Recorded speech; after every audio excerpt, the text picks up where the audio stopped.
In this video, I'm going to show you how you can get your link from your science portfolio onto the spreadsheet that I shared with you in class. So first of all, you want to make sure you hit publish.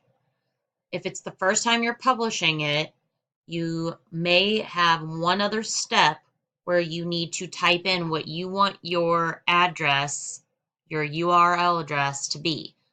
So you would type something like your name, science portfolio, and hit publish.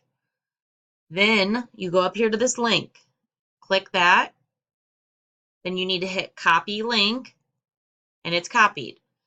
Now on the science portfolio links document I shared with you, it looks like this.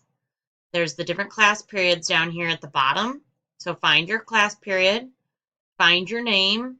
So if my name was right here, I'm going to click next to my name, and I can go up here to edit, paste, or you can do Control V on your keyboard and it'll paste your link. Okay, so now when I click on this link, it would take me to my website, and this is my published site. Okay, so if you haven't done that yet, please do so as soon as possible so that I can give you a grade for your assignment.